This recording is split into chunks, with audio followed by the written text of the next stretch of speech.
चुनाव के दौरान विरोधियों पर हमले कैसे करने हैं, कौन से इश्यूज उठाने हैं, विपक्ष को जवाब कैसे देना है, ऑपोजिशन पार्टीज के नेता ये प्रधानमंत्री नरेंद्र मोदी से सीख सकते हैं। मोदी आज गुजरात में थे, अपने लोगों के बीच में थे, इसलिए उन्होंने गुजराती सेंटिमेंट की बात की। बनासकांठा और साबरकांठा की रैलीज में मोदी ने कहा, जब से गुजरात के लोगों ने उन्हें सेवा का मौका दिया है, कांग्रेस के नेता उसी वक्त से उनका अपमान कर रहे हैं। लेकिन देश के लोगों ने 2014 में भी कांग्रेस को जवाब दिया, 2019 में भी सबक सिखाया और 2024 में भी अब कांग्रेस के नेता मोदी को जेल भेजने की बात कह रहे हैं, मोदी का सिर फोड़ने की बात कह रहे हैं। पब्लिक उसका भी जवाब जरूर देगी। 2014 में जब मैं पहली बार लोकसभा के मैदान में आया तो 2014 में कांग्रेस के मुद्दे क्या थे? तब कांग्रेस ने यही चला, एक चाय वाला क्या करेगा, एक गुज्जू क्या करेगा, ये उसको गुजरात की समझ है, देश की क्या समझ है, ये दाल भात खाओ वाला क्या करेगा, यही चलता था। कांग्रेस की सभा में चाय की कितली लेकर के बेची जाती थी, देखो ये मोदी आया, ये मेरी मजाक उड़ाई जाती थी। लेकिन देश ने उनकी हरकतों को ऐसा जवाब दिया जो कभी 400 सीट लेकर के बैठते थे वो 40 पर आ गए। 2019 में चौकीदार चोर है, याद है ना, चिल्लाते थे और कहते थे मोदी खून की दलाली करता है। जनता ने फिर एक बार उनकी स्थिति ऐसा पैदा कर दी कि वो अधिकृत रूप से विपक्ष भी नहीं बन पाए। साथियों, 2019 के बाद इन्होंने मोदी का अपमान करने का अभियान और तेज कर दिया। कांग्रेस के शहजादे ने गर्व के साथ पूरे मोदी समाज को, पूरे ओबीसी समाज को चोर कह दिया। इन्होंने मेरे माता पिता पर भी भला बुरा कहने में पीछे नहीं रहे। भाइयों और बहनों, अब 2024 में कांग्रेस और इंडी गठबंधन ऐसा झूठ लेकर के फिर से एक बार मैदान में आए हैं। संविधान दिखाते हैं, आरक्षण ले लेंगे इसका डर दिखाते हैं, पूरी तरह मनगढ़ंत गप्पाजी।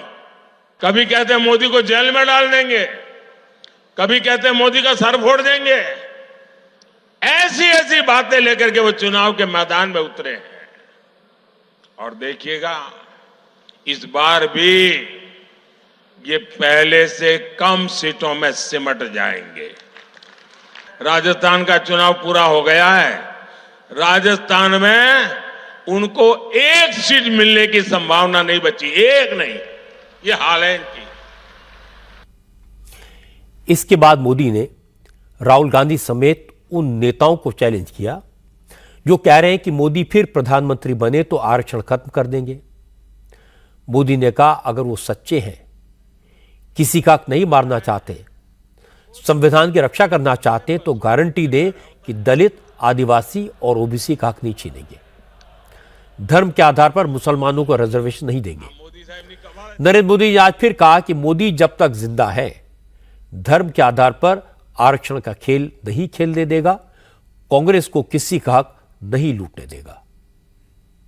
साथियों, इन लोगों ने चलाया है, मोदी 400 सीट इसलिए मांग रहा है कि आरक्षण, अरे उनको मालूम नहीं, आज भी पार्लियामेंट जो 5 साल चली, एनडीए के 360 तो करीब करीब एमपी थे और बीजेडी जैसे लोग जो हमारे एनडीए में नहीं थे, आंध्र की वाईएसआरसीपी हमारे एनडीए में नहीं थी, जो हमें समर्थन करते थे, वैसे भी पार्लियामेंट में 5 साल मेरे पास 400 की ताकत तो थी ही।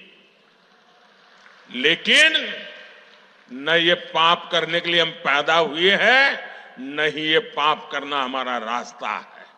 मैं आज कांग्रेस के शहजादे को, कांग्रेस पार्टी को और कांग्रेस के सारे गाजे बाजे बजाने वाली जमात को चुनौती देता हूं। मैं उनको चुनौती देता हूं, अगर उनमें हिम्मत है तो घोषणा करें कि वे कभी भी धर्म के आधार पर न आरक्षण का दुरुपयोग करेंगे, न संविधान में खिलवाड़ करेंगे, न ही धर्म के आधार पर किसी को आरक्षण देंगे। घोषणा करो, हिम्मत हो तो। नहीं करेंगे क्योंकि दाल में कुछ काला है। आज मोदी ने वाकई में राहुल गांधी को, कांग्रेस पार्टी को बड़ी मुश्किल में डाल दिया, यह कहकर कि वो मुसलमानों को आरक्षण देने पर अपना इरादा क्लियर करें। अब कांग्रेस ना तो ये कह सकती है कि धर्म के आधार पर मुसलमानों को आरक्षण नहीं देंगे, और ना ही ये कह सकती है कि मुसलमानों को अलग से आरक्षण दिया जा सकता है। अगर दिया तो कोटा कहां से आएगा, किसका हक काटा जाएगा? कांग्रेस के पास इसका जवाब नहीं है। और मजे की बात है कि चुनाव के शुरुआती दौर में आरक्षण इतना बड़ा मुद्दा नहीं था। इसे राहुल गांधी ने ही बोल बोलकर बड़ा बनाया, और अब मौका मिलते ही मोदी ने बाजी पलट दी।